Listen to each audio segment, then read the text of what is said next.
Booktube, Science Fiction Reads here, back with another video. Recent reads and book haul. Not many new books, but and I think I might start numbering these videos so they're not all identical in terms of the title. So when I last left off, I think I was halfway through Vortex. I finished Vortex. So I finished the Robert Charles Wilson Spin trilogy. Like I said, become quite surprised by this author, and I'm really enjoying him. So at this point, it's been a couple weeks since I read this, so my memory is terrible. But it was a pretty good ending. Although it was rushed, it kind of felt like a Stephen Baxter short story crammed into like 2 chapters. But it was satisfying end to the series. I would say that you could read Spin all on its own and quit there because it ends satisfyingly enough. And if I ever do a reread, I would probably only read Spin, whether or not I remember that when the time comes. So yeah, I read that. Then the New Worlds SF book club, our second read of the year, the book for February was Blindsight by Peter Watts, which was a reread for me, one of my favorite novels, although this was one of the first science fiction I read way back in probably 2016. I read this, or 2015, and at that time I had not read much, if any, hard SF, and I was actually quite surprised how hard SF this was. I forgot just how intense it was.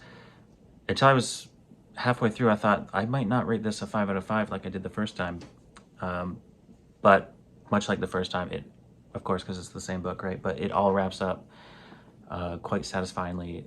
I love the revelations. The only thing I don't like is he's quite technical. He is a scientist, kind of talking. All the characters are basically talking like they're hardcore scientists. So the dialogue, which is really just a bunch of exposition over and over, that can get draining, but it was amazing. Blindsight, of course, is just a big thought experiment about consciousness and its benefits or lack thereof when it comes to being a spacefaring civilization kind of thing, or spacefaring species. Really good, really bends your mind. This book was, when I first read it, it just gave me the creeps thinking about the ideas he's playing with. Less creepy this time around because I knew it was coming, but really good. Next, I read something quite different, a graphic novel by Jay Hostler, Clan Apis, which I guess you would call this kind of a, maybe not even young adult, probably a juvenile comic book series. I think it was only 5 or 6, and this is like the collected edition, so they're all in there. And it's basically just a science lesson on the life cycle and biology of bees, but it was really cool. And you get to know the main character, which starts out, you know, as a little grub or whatever, and grows into a bee and just goes through the whole, what it's like to be in a bee society, and, you know, how it functions, how a hive functions. And yeah, it was sad ending, but good book. Funny too. And the thing about this guy, Jay Hostler, is, because I'd never heard about this. I got this at a library sale for like $1, but he's written a few things. The only other thing of his that I'm really interested in is, I'll have to put up the name because I can't remember. It's called The Sandwalkers or something, but it's a graphic novel and it is collected, much like this one. It's about Charles Darwin having a conversation with a mite that is living on his eyebrow. There's a whole society of, I don't think they're lice, I think they're just mites or something. And it's all about that society thinking that Charles Darwin is their god, and it's basically just Darwin in dialogue with these little tiny bugs. So philosophy, really, but it sounds really interesting. I just can't bring myself to pay the money for it on eBay. So if I ever come across it, I'm looking forward to reading that. Next up, something also a little different. This was sent to me by the author David Salisbury, The Oris Project, Book 1, Origin and Earth. David got in touch by email and asked me if I'd be interested in not only reading his book, but having a copy sent to me. So it seemed like my kind of SF, so I said sure. And I received it a while ago. It was in my last video, I mentioned it. And it's the most recent thing I finished reading, and it was good. It's basically about very human-like society, basically human. I mean, there's very little difference. But they exist a couple billion years before us, and they're working on this massive engineering project to create this, I guess, space station, but also it can travel. Basically this giant structure called the Oris Ring, with the intent to not only save themselves from the eventual collapse of the universe, but save a handful of other species, some of which don't even exist yet, like they have not evolved yet. So it's like a human-like society working on vast timescales. And it's all about a character, Garrett Rhodes, who's one of several envoys. And his mission is basically to travel to a few different planets, make first contact, and help this civilization get some representatives of its species to the Oris Project. And in some cases, landing on planets that have no intelligent life and kind of kickstarting that, and then going into stasis, literally just waiting. One of the planets he goes to, the final planet, is Earth, but he arrives before humanity even exists. And I'm not sure if he kickstarts. I know he helps biology get started and life in general, but I'm not sure if a direct result of that was humanity itself. But humanity rises up and he wakes up from stasis and kind of guides us along, just like he has on other planets with other species. But I did like how, first of all, he woke up a little too early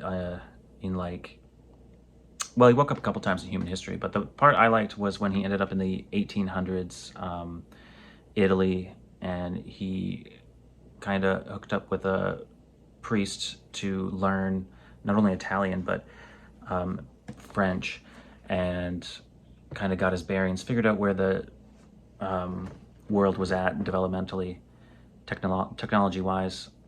And I like how every time he jumped forward in the future, he saved some money he had made, like at one point Roman coins, French currency, and then when he gets to like modern day, he cashes that in, has them sold on eBay and stuff, and makes plenty of money to bankroll his whole objective.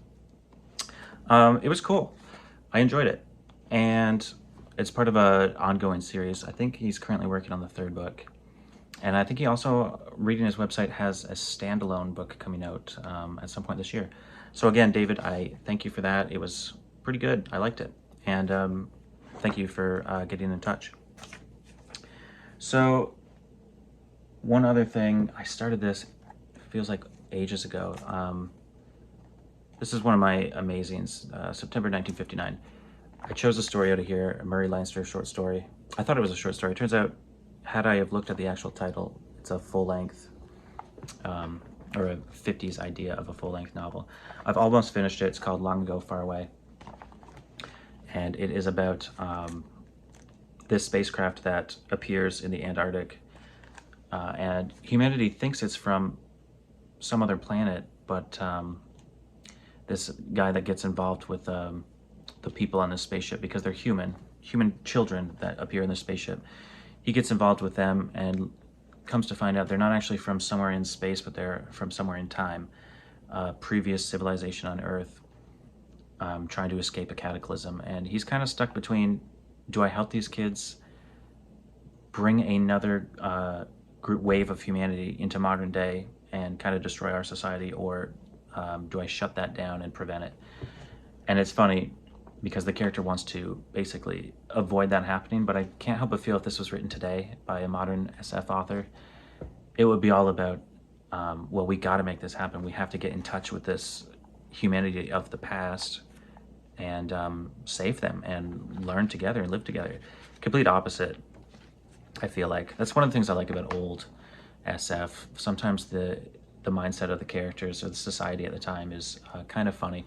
So I'm almost finished this one. It's not my favorite Murray Leinster by far. I don't know if I'll ever read something by him that I like better than, what was it, Exploration Team, I think? I've talked about that in previous videos. Really loved that story. So I'm almost done that. I don't know what I'll read next. I'm looking at Darwinia by Robert Charles Wilson because I'm still really enjoying him. All right, so only 2 new books recently. The first of which is by Miles Cameron, Artifact Space. I don't know much about this. These 2 books I'm showing now, I got brand new, which I don't have to buy brand new books, but I did not have to pay for these. I used a gift card my sister got me for my birthday. So I don't know much about this. It's military SF, yes, which is not my thing, but it's also space opera-ish. And it's got a blurb on the back by Alistair Reynolds. So I'm willing to give it a shot.